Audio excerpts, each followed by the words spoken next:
Président Fachi, c'est avec un grand regret que présenter yo indignation, il y a peuple Nyoso, il y a Kivu, en rapport avec Maloba, déclaration, Oyo, Patrick Mouyaya, ministre Nabiso, il y a information et presse, et porte-parole du gouvernement, Alobaki, publiquement et ouvertement devant tout le monde.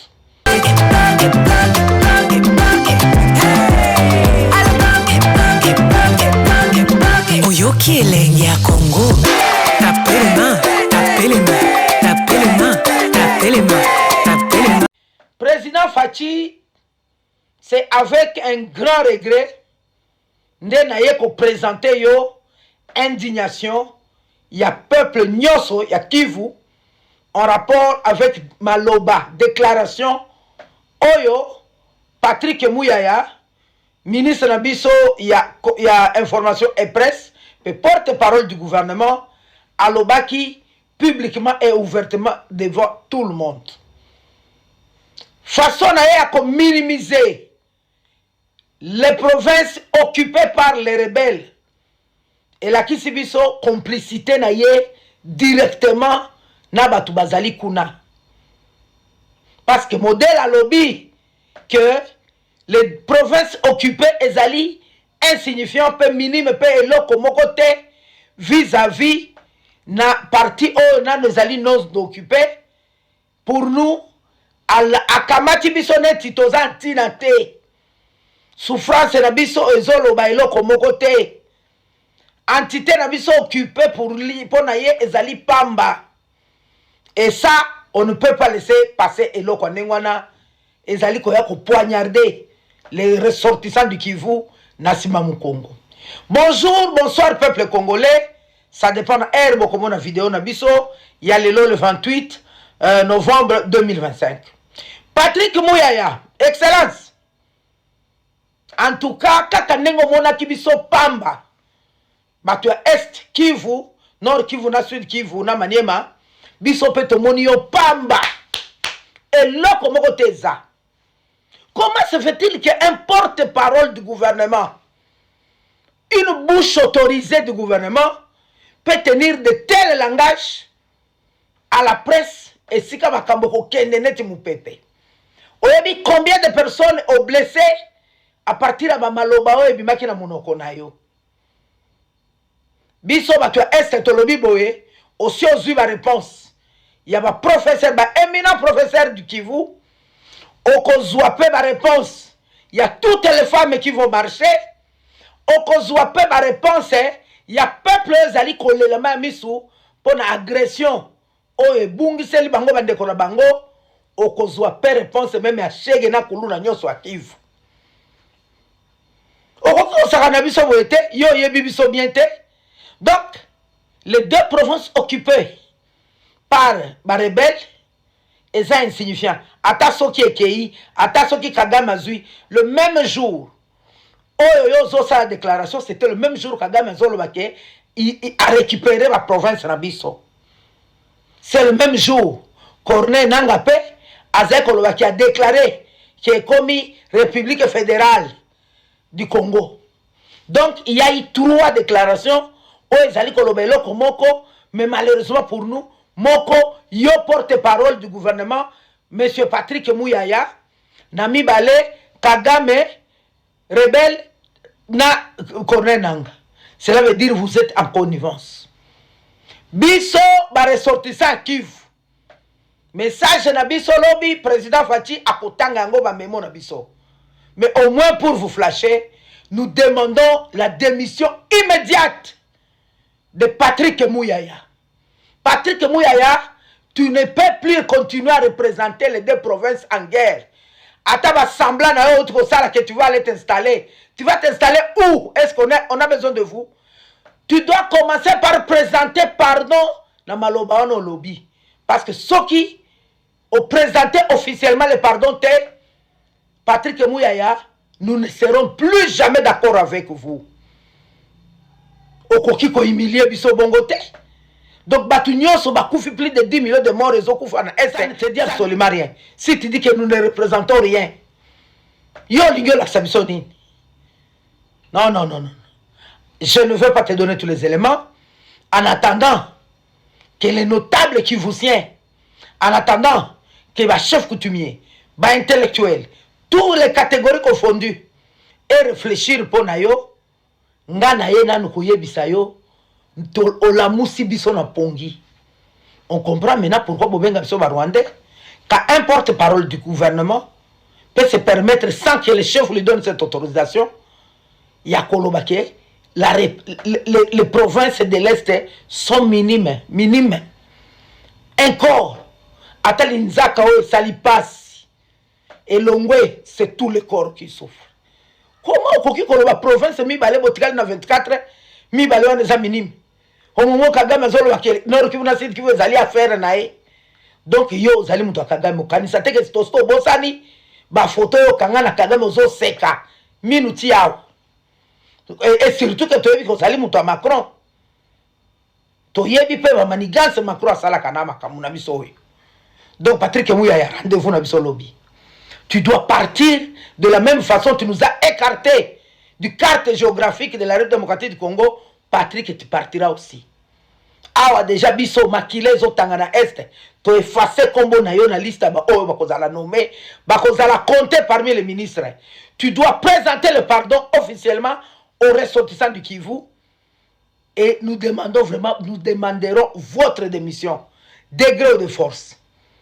Patrick Mouya, tu nous as déçus. Ça, ce n'est pas normal. L'accord de Washington n'a pas la prétention de régler tous les problèmes. Parce que je veux revenir en Lingala pour être plus précis sur votre question. L'accord de Washington a l'avantage de traiter les principales problématiques qui sont liées à la paix, à la sécurité, et à l'économie, parce que la guerre qui nous est faite, elle est économique. C'est pour ça que nous avons un front économique. Nous avons eu l'occasion de les démontrer à plusieurs reprises. Donc, s'il y a des questions qui ne trouvent pas de réponse dans le cadre de cet accord, vous avez vu par exemple que nous sommes à Arusha, où on a rejeté tous les éléments, tous les arguments avancés par la partie rwandaise. Il y aura un procès, et donc nous allons continuer pour que nous puissions nous assurer qu'il n'y ait pas d'impunité, en tout cas pour ce qui concerne les crimes commis dans l'Est de la RDC. Siko Yonazung et la Lingala. Particularité à accord au Ezanini. C'est que ça d'abord au accord to Sinyango, autour il y a première puissance mondiale. Niveau et engagement et gouvernement américain au Tomoni depuis Makambo et Bandi, Tomona Ngonanute. Bomona ki que mukolo accord au Sinyamaka, collègue nanga et affaires étrangères, Azalaka reçu dans la Maison Blanche. On a quand même que le président américain a Sambelaka pour la Makambo. Et là, ici que le président américain a Tchangona Motema. Ça, c'est un élément nouveau. C'est un élément nouveau. Alors, boye yo biso toye awa na Washington, toye pour na ba raison mibale. Toza na ba raison où il y a relation bilatérale, il y a biso na bango. Boyo kaki que to bando discuter en anglais ba lobby de deal. Ça veut dire que na lobby biso ba Congolais toko signé un partenariat na gouvernement américain na relation bilatérale. Partenariat on est concerné kaka partie est ya mboka na bisoté concerné Congo mobimba na ba opportunité na ba infrastructure pe na ba secteur ébélé. Madame Tina lobaki yango na français na ba discussion et salami biso ba ligne rouge na biso zali. Mboka ekote kamate ressources na biso pe kozala bradete. Biso ba ressources toza nango ba misu bana mayele tozna ba makoki to la combinaison o ekosala ke et profiter na ba population na biso. Kasi pona kozongela makambo etali Rwanda. Rwanda sala ka biso guerre pona nini depuis 30 ans. Nazo rappeler que bitumba o eza bitumba président Tshisekedi te. Pour président Tshisekedi akuta bitumba oyo. Yesikoyo nda ye pona kosilisa ngope esila ya libela. De sorte que bana na biso bazo kola lelo na bagoma na babukavu bakola na kimia bazala leti baboti na bangoto depuis 30 ans babotama bazala kaka na bitumba.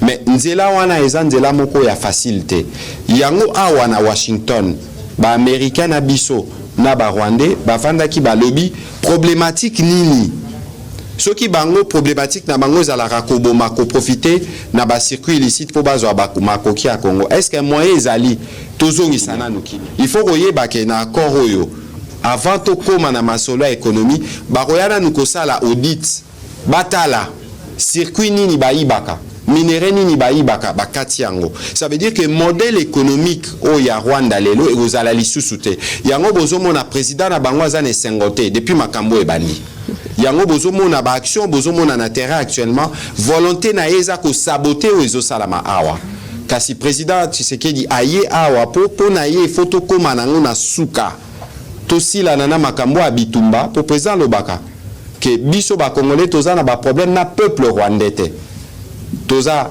neti bandeko ata dans 200 ans dans 300 ans ba moka na biso kozalaka bisika ezaleli yango il faut kimia ezonga ya mbalo soki kimia ezongi tokotala siko ba opportunité nini ezali toza na ba opportunité yango balobi na cadre d'intégration économique régionale eza neti lisanga o tokotala neti lelo soki otuni bana ya Goma tope Bukavu bakobi soki courant moko ekendaka na Rwanda ebimaka na Ruzizi epa na biso pe société oyo egeraka courant wana eza na ba dirigeant congolais rwandais et burundais tozalaka na CPGL kala donc modèle wana nde kosala soki kimia ezongi toyeba ndenge nini biso comme talaka ndenge toza munene locomotive ekozalaka Rwanda te ekozala pe Burundi te ekozala ba pays nyonso ya région oyo ekosala ke tokende liboso na motuna na ya suka Tina va compléter na motuna na ya sika makambo etali ba prétexte ezalaka misato nazoloba ba prétexte parce que raison bitumba oyo eza d'abord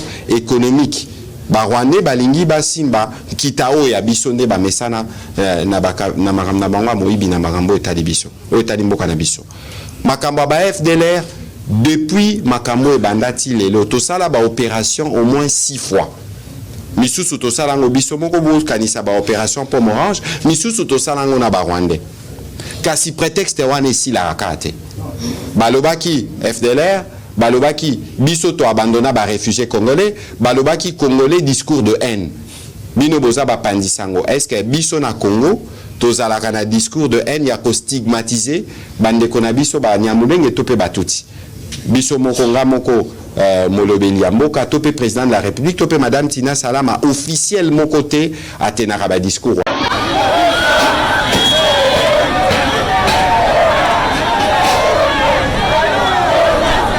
Betila utaweza ile na katala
Tout à l'heure, le président Félix Tshisekedi a accusé le Rwanda de violer l'accord de Washington. Philippine de Clermont-Tonnerre et Lionel Bellon. Le président congolais s'est exprimé lors de son discours annuel à la nation. Il accuse Kigali de ne pas respecter l'accord. Force est de constater que le Rwanda viole déjà ses engagements. Au lendemain même de la signature des unités des forces de défense du Rwanda ont conduit et appuyé des attaques à l'arme lourde. Sollicité par TV5 Monde, le gouvernement rwandais n'a pas encore répondu.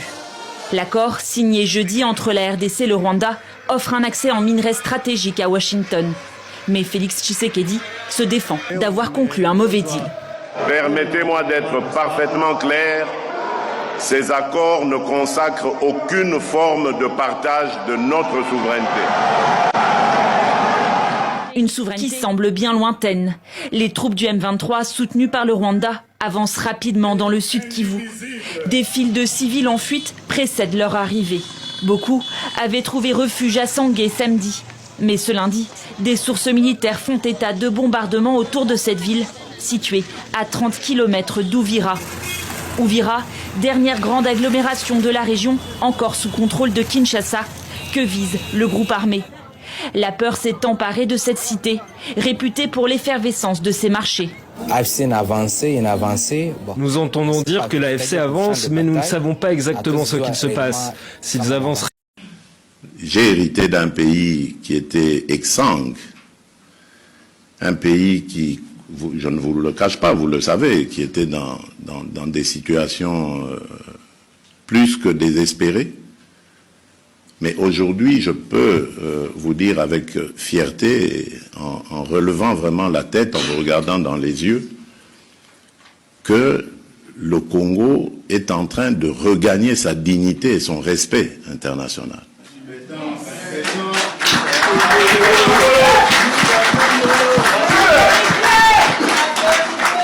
Hier, alors que personne ne voulait nous rencontrer, aujourd'hui, nous sommes invités à tous les grands rendez-vous du monde. Et par rapport à notre peuple,